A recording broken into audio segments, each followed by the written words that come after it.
Welcome to Conversations with Marlon Bolton, the podcast. On Conversations, we exchange thoughts and ideas with people from different experiences and backgrounds, which help shape a better quality of life for our residents. These conversations bring fresh perspectives that foster our city's growth and resilience. Our conversation starts right now. Welcome to another edition of Conversations. My name is Marlon Bolton, the Tamarack District 1 City Commissioner, and I'm pleased to have today Douglas Saenz. Douglas is a business services manager for hospitality, retail, and small businesses at CareerSource Broward, working with employers and industry organizations to promote talent recruitment, training, and retention. Mr. Saenz, welcome to my chair. Oh, thank you. Glad to be here. Awesome. You were perfect on the pronunciation of the name. Thumbs up. 2 thumbs up. That's an inside joke. Actually, everyone that comes to my chair, I butcher their last name. So you are the very first So bravo. You're my favorite guest. Oh, good. Glad to be here. Awesome. Pleasure. Doug, tell me just a little bit more about yourself before we go into it. Okay, sure. So part of my younger years, growing up, my childhood years, we moved abroad to Latin America, and I grew up in Ecuador, part of my years there. And so I learned Spanish. I'm bilingual. Thank God I remembered it. Wow. And but it served me well because in South Florida, my wife and I have moved. We've been in Miami-Dade, we've been in Broward, we've been in Palm Beach County. It comes in very handy now. Mm-hmm. Nice. But it's a very small country. It's little smaller than Nevada, a little bigger than Colorado, kind of in between. But it has, because of the Humboldt Current from the Pacific flows south to north and then veers and goes out. But they have desert landscapes, they have plains, they have mountains, and they have jungle, Amazon. So they have everything in a very small space. Wow. Yeah, it's pretty neat. You are with CareerSource now. CareerSource Broward. Mm-hmm. But previous to that, you directed, refined, and grew Startup Now. Tell me more about that. Sure. So Startup Now was a program that CareerSource Broward took on to basically literally start up, give opportunity to anybody, by the way, and start up their own business. And it was, I see this kind of unique because I was actually brought on after they had it was a grant originally funded through the Department of Commerce. Then they got some private dollars also to continue it a little bit longer. But it was for anybody. So whereas usually folks that start up businesses, they'll target, it has to be a tech company or they have certain other requirements. We were like, doesn't matter who you are. If you have an idea, obviously the idea had to be there. If they said, well, I have an idea to solve world hunger, try somewhere else. Right. But it had to be something that certainly had a common sense appeal and had to be innovative. So we helped 42 businesses launch, which was pretty neat. We were proud of that. Wow. So CareerSource was not only in the business of trying to find jobs for people or as a resource for jobs, but you were actually a source for small businesses to, yes. to no start. question. In fact, a lot of our training grants and the services we offer are really a perfect fit for small and medium-sized businesses, especially because generally those are the businesses that there's no opportunity. If you have a company, you have maybe one employee, you don't have the money to go hiring an HR person, getting job descriptions and worrying about all the hiring. And you have to do it sometimes, but we can actually step in and help you do that. We can take a lot of that off your back and take care of some of that through recruitments, posting jobs, and training grants that can help employers. Wow. Interesting. I've heard a lot about the Great Resignation. What is the Great Resignation and what have been the effects for both sides of the workforce? Okay. So the Great Resignation, and a lot of people are saying, it's a bit of a misnomer. Yes, a lot of people have just said, hey, goodbye to their jobs. In fact, between April and July of last year, about 19 million folks said goodbye to their jobs.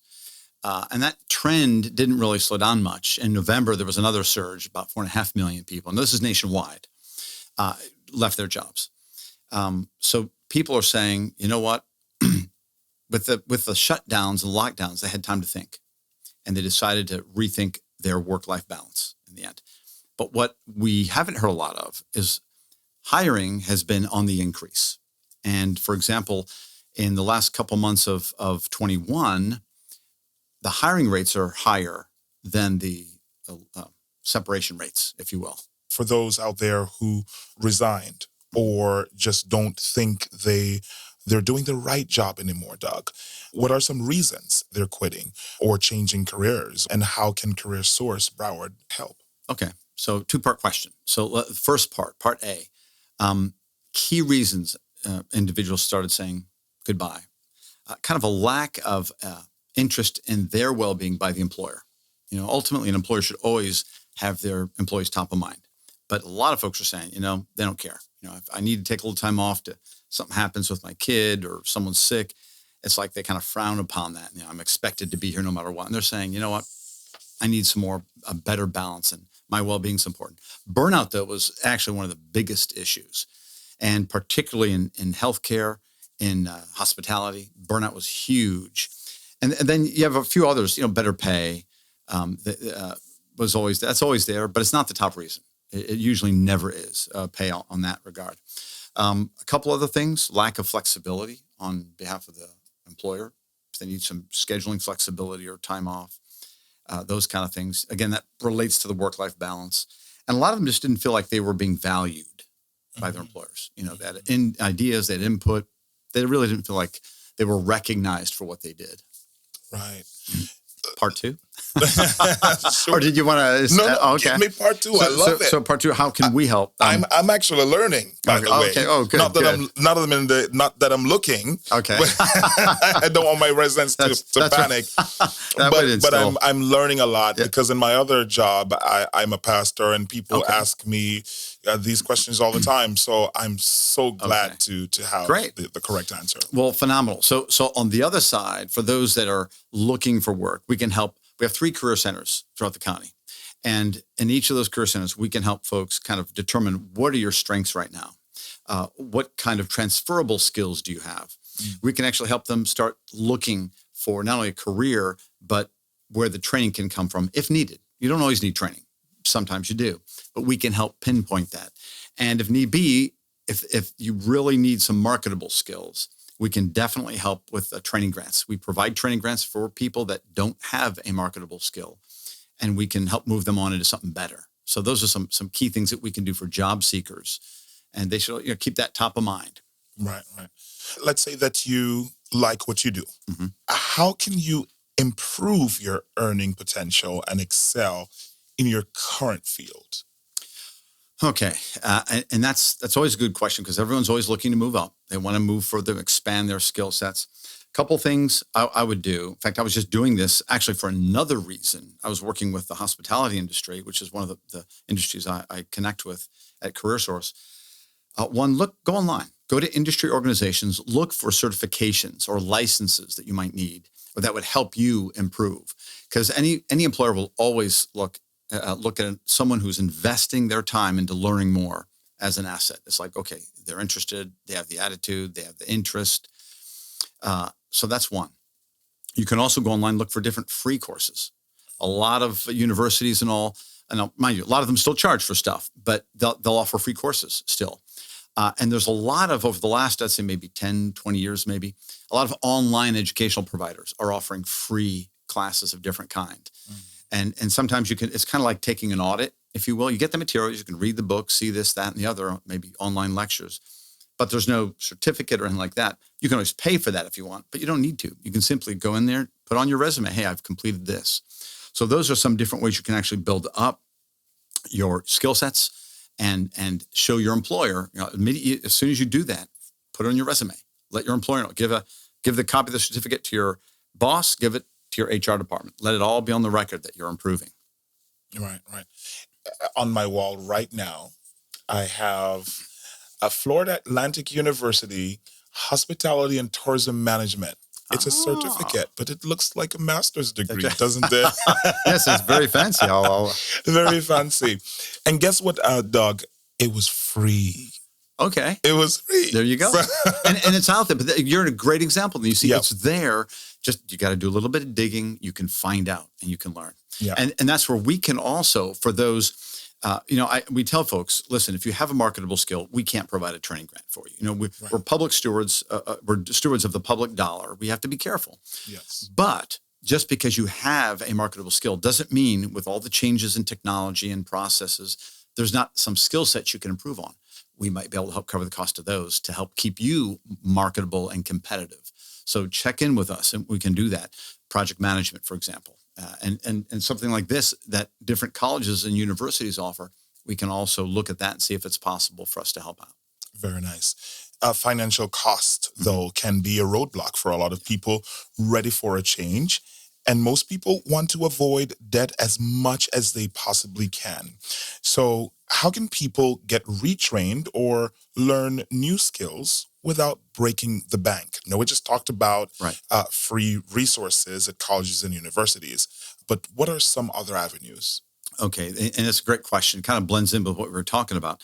Number one is come to Career Source Broward. If you do not have a marketable skill, we'll find out. We'll let you know. We can actually provide training grants that can cover any kind of training in a marketable skill for up to 2 years. So that would include AS degrees. But there's so much out there, and it shifts. That shifts as the demand for different skill sets shifts. So, but we'll let you know about that. By the way, we partner with different education providers throughout our county that can provide these skill sets. So it's from a variety of organizations that do this. That's their expertise.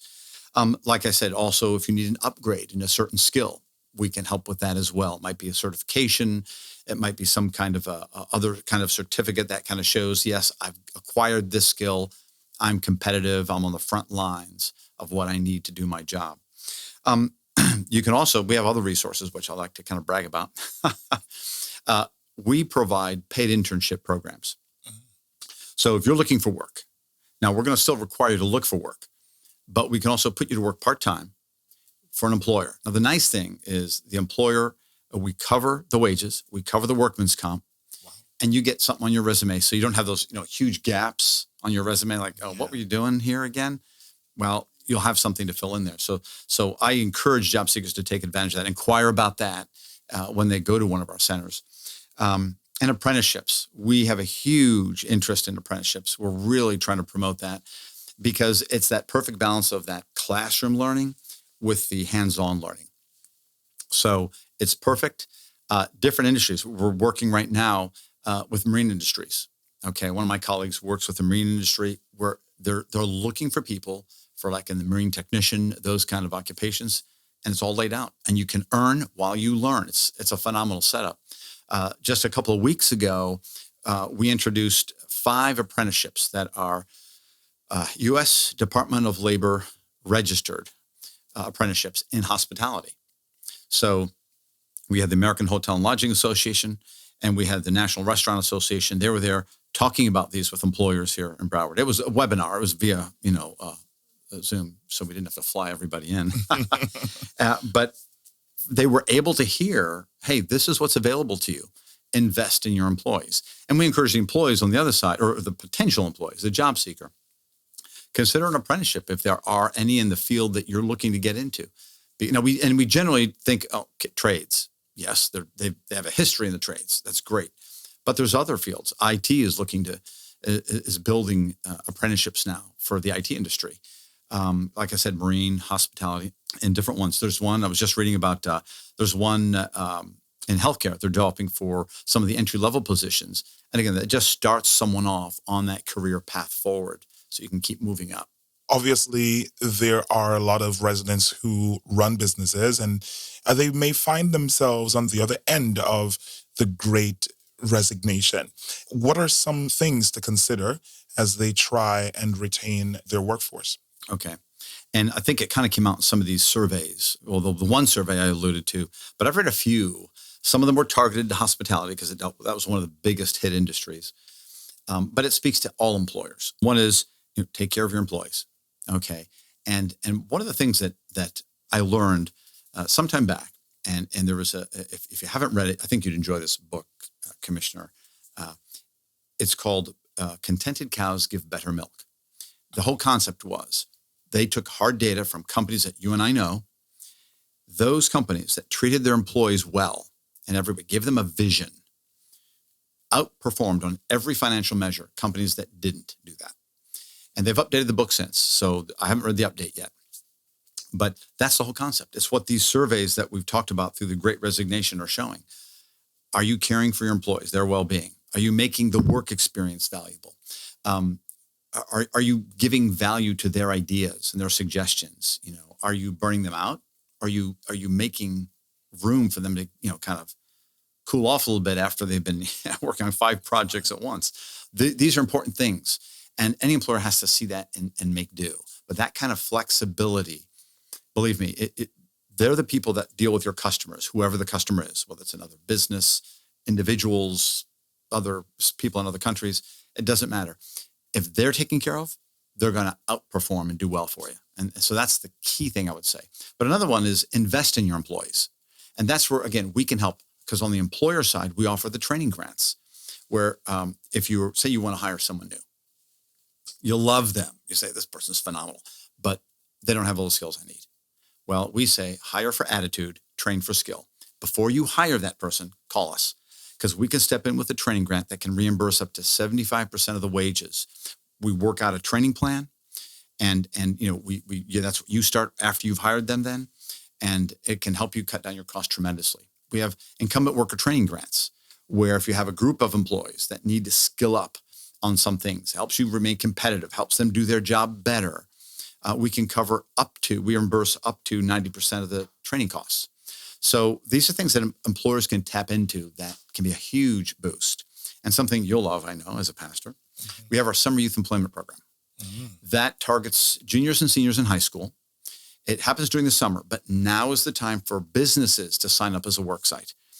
And, we'll have our folks go out, just check the work site out. Obviously, we don't want something real dangerous, But what we do then is we have students apply, and they'll start applying once we've wrapped up, we have all the businesses set, and we'll place them in these different businesses. But it opens up a whole new world because they learn about careers, about industries they never knew about. Unfortunately, a lot of teenagers just kind of think, well, I can get a job at McDonald's, Burger King. Oh, and then there's Wendy's. It's like, no, there's a lot more than that. There's so much more. And they get to learn about these things. And employers end up hiring. They end up hiring these people. We had one hotel in Fort Lauderdale, the Riverside. They hired one. They turned 18 just in time, and they hired them. They brought them on. And we've had other employers do the same because they see the opportunity. These are folks that the students, meaning, don't really, they're not set in their ways. If you work somewhere 20 years, you're kind of, okay, this is what I'm, No, they're open. They're malleable. You can work with them. So it's a great opportunity. So that's another benefit. And we pay all the wages. Wow. We pay the workman's comp. So basically, you don't have to worry about any costs. How are you funded? All of what we do, well, the vast majority, I won't say all of it, the vast majority is United States Department of Labor. So these are our tax dollars coming back into Broward County. And that's where most of our money comes. We do get occasionally grants some different organizations that donate, that target. Certainly, like Bank of America has funded our summer youth employment program before. They've helped out. They haven't funded it fully, but they've helped out. So, but the vast majority is Department of Labor. Wow. Yeah. Anyone listening to this podcast, how can they find you? Okay.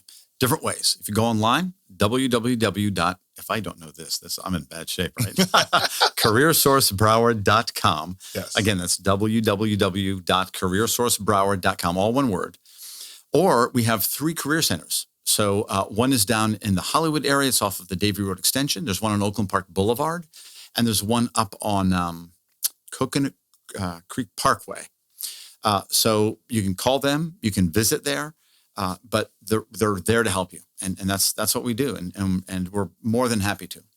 You are a breath of fresh air, Douglas Saenz. I'm telling you, the most amazing name, the best name that has ever come to our couch here at Conversations. I am just blown away by the information and the wealth of knowledge that you have. Thank you so very much, Doug, for being here today. Oh, thank you for having me.